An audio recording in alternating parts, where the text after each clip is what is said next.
بنخزن البطاطس. اليومين دول احنا في موسم البطاطس وتخزين البطاطس، شهر طوبة اللي احسن وقت تخزني فيه اي حاجة. فتابعوا معانا بقى الفيديو بتاعنا للاخر، هيعجبكم جدا وهتستفيدوا منه كتير، ويا رب ان شاء الله الفيديو يعجبكم. يلا بينا ندخل نشوف الفيديو مع بعض. السلام عليكم. السلام عليكم ورحمة الله وبركاته. ازيكم متابعين مطبخ العيلة مع ام فرح؟ يا رب تكون اوقات كلها بركة وراحة بال وحسن الاحوال. زي ما احنا عارفين بقى اليومين دول موسم خزين البطاطس، خزين البطاطس السبونطة النظيفة الحلوة بسم الله ما شاء الله. احنا جبنا شكارة اهيت عشان نخزنها، شايفين البطاطس كلها احنا لسه مفضيينها، حاطين اهيت كل حاجة، ما نقضناش منها اي حاجة ولا عملنا فيها لسه اي حاجة. هنعملها مع بعض وهنوريكم برضو بنخزنها ازاي، وعشان تفضل عندك اطول وقت ممكن. وبالنسبه للغلا اللي احنا فيه ده، فالحاجه في البيت احسن من اي فلوس الصراحه، فنشتريها والحاجه في بيتنا تبقى احسن بكتير. فقبل ما نبدا الفيديو بتاعنا كده عايزين نصلي على الرسول. اللهم صل وسلم وبارك عليك يا حبيبي يا رسول الله. وادي دودو بينادي على تيتا. فردنا بقى البطاطس يا جماعه، شايفين هي بسم الله ما شاء الله كلها يعني محترمه. الشكاره جت محترمه الصراحه. شكاره بنت ناس. احنا السنه اللي فاتت خزناها مع بعض، خزناها في كراتين وكنا حاطين عليها نشا وكنا مخزنينها في قش. السنه دي بقى هنخزنها بطريقه تانية. نعم شايفين الاستاذ دودو بيعمل ايه؟ انت بتعمل ايه؟ رد عليهم، بصلهم يلا بصلهم. بيحط في الشكار، احنا بنفضي وهو بيحط. السنه دي بقى هنخزنها في السباتات ديت. اهي دي سباتات عندنا اللي بيجي فيها الفاكهه. نعم يا قلب ماما. طب مش اسكت بقى. ماما هي بترص الكبيره الحلوه اللي هي تعيش وقت اطول، يعني هنقسمها السليمه النظيفه اهي. شايفين بسم الله ما شاء الله. قول لهم ازيكم. ازيكم بس حاضر. بس ناول تيتا، يلا ناول تيتا. شايفين يا جماعه بسم الله ما شاء الله. شايفين البسطايه. استنى بس هقول انت ايه. انت هتصور؟ لا انا هصور. ماما هقول لك انا. خد الدلتات. شايفين بسم الله ما شاء الله البسطايه جميله ازاي. احنا في طوبه وده ايام خزين نعم يا دودو. نعم عايز ياخد التليفون يا جماعه، ينفع؟ احنا يعتبر قربنا نخلص السباكه ديت. جزمجرين منين؟ احنا خلصنا يا جماعه السباكه ديت اهيت زي ما انتم شايفين بسم الله ما شاء الله. هنبدا دلوقتي نغطيها بالكرتونه زي ما هو بتعمل كده بالظبط. حطينا كرتونه من تحت يعتبر يعني بتلفيها في قلب الكراتين. صح يا دودو؟ لا. ماشي يا عم دودو شكرا. اهو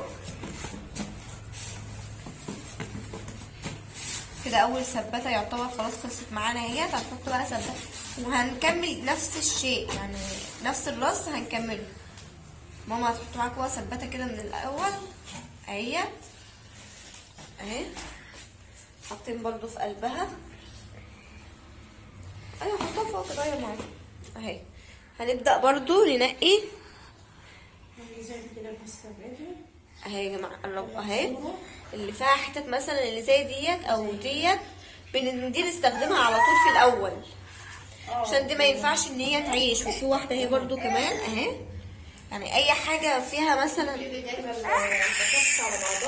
فمتنقاش.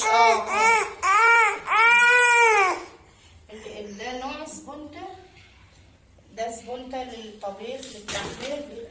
واحلى وقت الخزين البطاطس اللي هو بتخزن في شهر طوبه.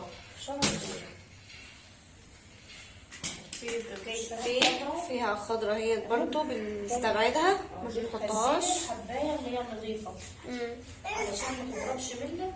برضو فيها ايه نقطه خضرا فتستبعديها برضو. انا انت نسيتي تسلمي عليهم يا ماما. حبايب قلبي احنا متابعين قناه مطبخ العيله. ازيكم عاملين ايه؟ كل سنه وانتم طيبين.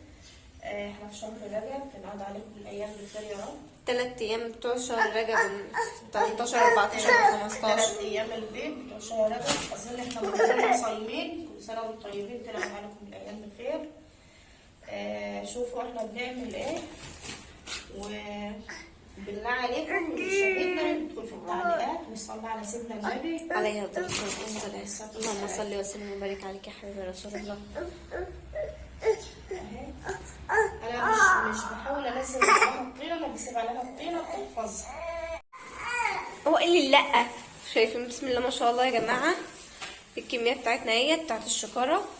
هي دي شكاره دلوقتي، لان احنا على وزن مواقع تيجي 73 كيلو او حاجه تاني بطاطس هنجيب كمان، بس هو دي اللي جابها لنا دلوقتي.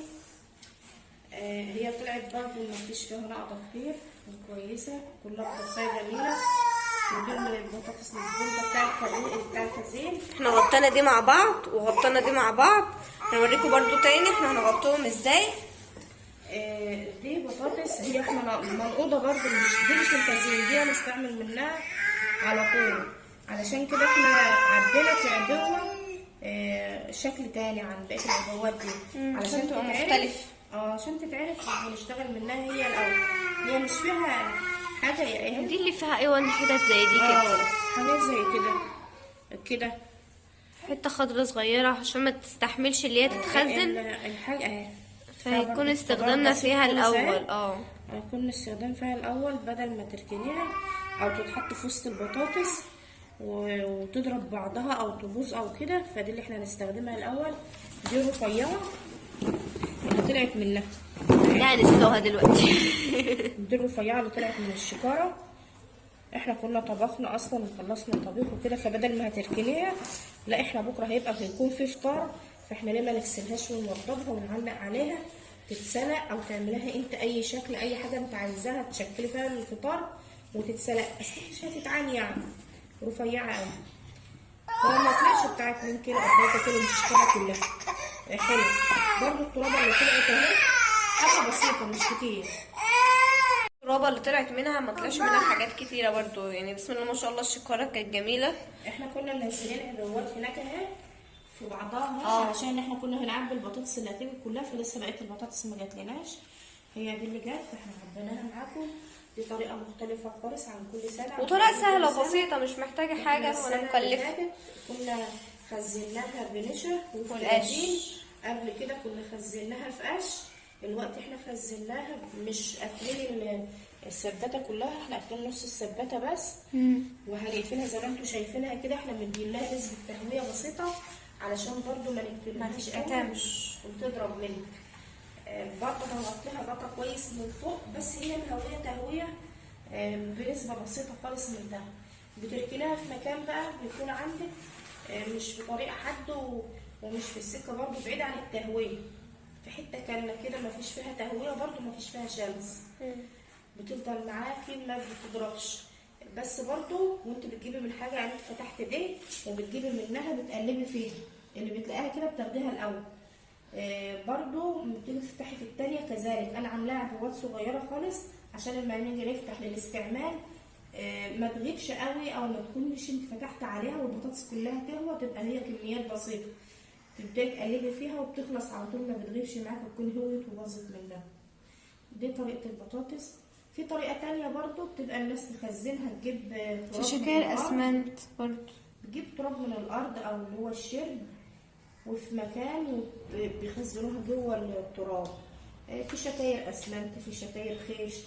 المهم كل واحد بيكون له طريقه، بس المهم على المحافظه والمهم طريقه التخزين.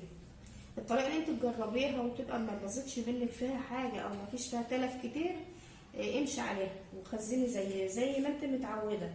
الطريقه الصح اللي انت مشيتي بيها ونفعت معاكي امشي بيها. بس ده كان الفيديو بتاعنا. يا رب الفيديو يكون عجبكم، ولو عجبكم بقى متنسوش الاشتراك في القناه وتفعيل الجرس عشان يوصلكم كل جديد بنعمله. يا احلى واجمل اخوات في الدنيا، عشان القناه تكبر بيكم وليكم. والسلام عليكم ورحمه الله وبركاته.